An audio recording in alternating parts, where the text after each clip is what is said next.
কালের সাক্ষী বহনকারী কালাবদর নদীর তীরবর্তী ১০ নং চন্দ্রমোহন ইউনিয়ন স্বাধীনতার পূর্বে ইউনিয়ন পঞ্চায়েত ও ইউনিয়ন বোর্ড হিসেবে পরিচিত ছিল, কিন্তু ১৯৫৮ সালে তৎকালীন পাকিস্তানের প্রধান সামরিক আইন প্রশাসক ফিল্ড মার্শাল আইয়ুব খানের জারিকৃত এক অধ্যাদেশ অনুবলে জনসংখ্যা ও এরিয়ার অজুহাতে পার্শ্ববর্তী ৯ নং টুঙ্গিবাড়িয়া ইউনিয়নের সাথে একীভূত করা হয়।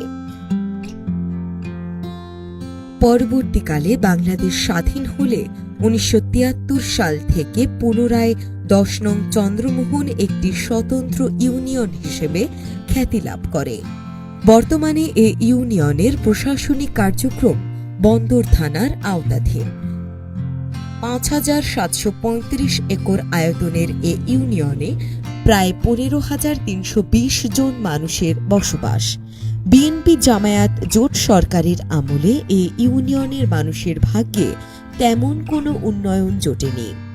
২০১৮ সালের জাতীয় সংসদ নির্বাচনে মাননীয় প্রধানমন্ত্রী জননেত্রী শেখ হাসিনা বরিশাল ৫ সদর আসনে তার আস্থাভাজন ব্যক্তি কর্নেল অবসরপ্রাপ্ত জাহিদ ফারুক শামীমকে মনোনীত করার পরে তিনি বিপুল ভোটে জয়লাভ করেন। পরবর্তীতে মাননীয় প্রধানমন্ত্রী তাকে পানি সম্পদ মন্ত্রণালয়ের প্রতিমন্ত্রীর দায়িত্ব অর্পণ করেন। তার অক্লান্ত পরিশ্রম ও সৎ চিন্তাধারার ফলে এ ইউনিয়নের মানুষের ভাগ্যে আমূল পরিবর্তন ঘটে। তার উদ্যোগেই এ ইউনিয়নের ভাঙন কবলিত বিভিন্ন এলাকা রক্ষায় বাঁধ নির্মাণ প্রকল্প বাস্তবায়িত হয়েছে। ১০ নং চন্দ্রমোহন ইউনিয়নের ১ নং ওয়ার্ডের আমরা সাধারণ জনগণ, আমরা নদী ভাঙ্গন কবলি এলাকার লোক নদী ভাঙ্গনে পড়ছি। মাননীয় মন্ত্রী সে আমাদের ভাঙ্গলের উদ্যোগ নিয়ে এখানে বস্তা ফালানের একটা আশঙ্কা করছে, সেখানে ব্যাপক বস্তা ফালাইয়া আমাকে ভাঙ্গল প্রতিরোধ করার করেছে। এখানে আমরা সবাই এখন আগের মতো দুর্ভোগে নাই, কিছুটা আমাকে এখন শান্ত হয়েছে। তার হাত ধরেই এলজিইডি, শিক্ষা প্রকৌশল অধিদপ্তর, জনস্বাস্থ্য প্রকৌশল অধিদপ্তর, দুর্যোগ ব্যবস্থাপনা অধিদপ্তর, সমাজসেবা অধিদপ্তর ও কৃষি সম্প্রসারণ অধিদপ্তর সহ বিভিন্ন সরকারি বেসরকারি সংস্থার মাধ্যমে দৃশ্যমান উন্নয়ন সাধিত হয়।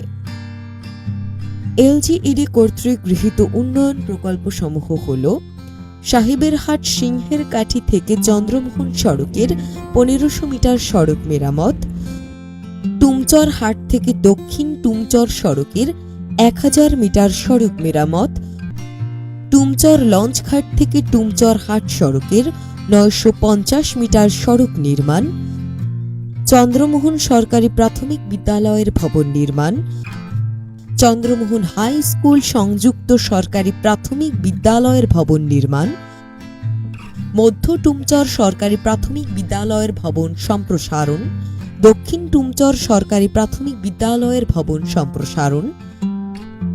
আমি মোহাম্মদ ফারুক আহমেদ, প্রধান শিক্ষক, চন্দ্রমোহন সরকারি প্রাথমিক বিদ্যালয়। আমি এই বিদ্যালয়ে ২০১১ সালে যোগদান করি।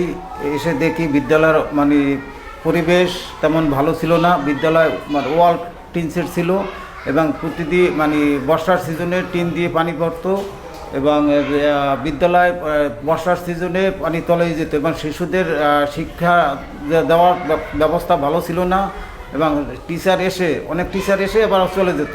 ২০১৯-২০ অর্থ বছরে মাননীয় পানি সম্পদ প্রতিমন্ত্রী জাহিদ ফারুক মন্ত্রী মহোদয় তিনি ২০১৯-২০ অর্থ বছরে একটি আমাদের এই বিদ্যালয়টি বরাদ্দ দেয় এবং বিদ্যালয়টি হওয়ার পরে আমরা দীর্ঘদিন, এখন আমাদের সেই দীর্ঘদিনের অসুবিধা দূর হয়েছে এবং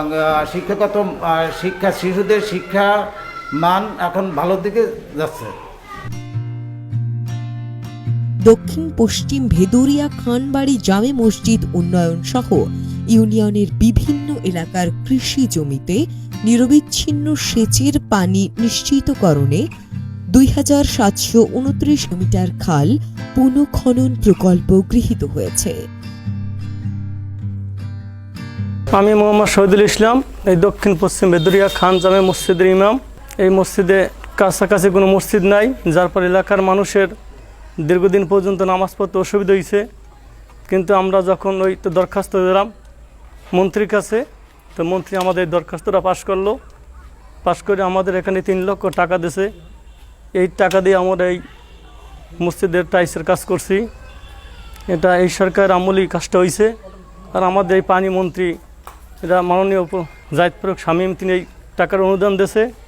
আবার পাশাপাশি একটা ওই উজু করতে পারতো না মানুষ, যার ফলে আমাদের ওই একটা ডিপ টিউবওয়েল দিয়েছে, যার ফলে এখানেও আমরা উজু করিয়া, যাতে মানুষ স্বাচ্ছন্দ্যভাবে উজু করিয়া মসজিদে নামাজ পড়তে পারতে আছে। আমরা আগের সাথে এখন মানুষ খুব খুশি, সরকারের প্রতি খুব খুশি। তার কাজকর্ম দেশে খুব উন্নত হয়েছে। তারপরে একটা টয়লেট করে দিয়েছে, আর অনেক কিছুই করে দিয়েছে। এই ধর্মীয় উন্নয়নের জন্য আমরা মাননীয় প্রধানমন্ত্রী শেখ হাসিনাকে ধন্যবাদ জানাই। এর পাশাপাশি আমাদের এই যে পানি সম্পদ মন্ত্রী বরিশাল 5 আসনের জাহিদ ফারুক শামীম ভাইকে আমরা তাকেও ধন্যবাদ জানাই। টিআর কাবিখা প্রকল্পের আওতায় এ ইউনিয়নে ব্যাপক উন্নয়ন সাধিত হয়েছে। 51টি টিআর কাবিখা প্রকল্প বাস্তবায়নে এ ইউনিয়নে ধর্মীয় উপাসনালয় সংস্কার ও বিভিন্ন ছোট বড় রাস্তা নির্মাণ ও মেরামতের পাশাপাশি চলাচল অনুপযোগী রাস্তা মাটি দ্বারা ভরাট, ইট সোলিংকরণ, হেরিং বন্ডকরণ ও সিসি ঢালাইকরণের মাধ্যমে যোগাযোগ ব্যবস্থা উন্নতকরণে যুগান্তকারী পদক্ষেপ গ্রহণ করা হয়েছে, যার ফলে এ ইউনিয়নের প্রত্যন্ত অঞ্চলেও লেগেছে আধুনিকতার ছোঁয়া। পাশাপাশি এ ইউনিয়নের জনগণের নিরাপদ পানি পান নিশ্চিত করতে এ পর্যন্ত প্রায় 1/2 শতাধিক টিউবওয়েল বিতরণ করা হয়েছে এবং আরও 1/2 শতাধিক টিউবওয়েল বিতরণ প্রক্রিয়াধীন রয়েছে। সামাজিক নিরাপত্তা কর্মসূচির আওতায় সমাজসেবা অধিদপ্তরের মাধ্যমে এ ইউনিয়নে প্রায় 2000 জন বিভিন্ন শ্রেণীর ভাতাভোগীর মাঝে মাসিক ভাতা প্রদান করা হয়ে থাকে। তার মধ্যে 1235 জন ভাতাভোগীর বয়স্ক ভাতা, 699 জন ভাতাভোগীর বিধবা ও স্বামী নিগৃহীতা ভাতা, 317 জন ভাতাভোগীর প্রতিবন্ধী ভাতা, 6 জন প্রতিবন্ধী শিক্ষার্থীকে প্রতিবন্ধী শিক্ষা উপবৃত্তি, বিশেষ ভাতার আওতায় 27 জন ভাতাভোগীকে অনগ্রসর জনগোষ্ঠী বিশেষ ভাতা ও 4 জন অনগ্রসর জনগোষ্ঠী শিক্ষার্থীর মাঝে শিক্ষা উপবৃত্তি প্রদান কার্যক্রম চলমান রয়েছে। এছাড়াও ভিজিএফ ও ভিজিডি ভাতার আওতায় সমগ্র উপজেলায় বিভিন্ন শ্রেণীর ভাতাভোগীর মাঝে মাসিক ভাতা প্রদান নিশ্চিত করা হয়েছে। বর্তমান সময়ে বাংলাদেশের চলমান এ উন্নয়নের ধারা অব্যাহত রাখতে আসন্ন জাতীয় সংসদ নির্বাচনে নৌকার প্রার্থীর বিজয় সুনিশ্চিত করতে সকলকে একতাবদ্ধ থেকে নিরলসভাবে কাজ করতে হবে।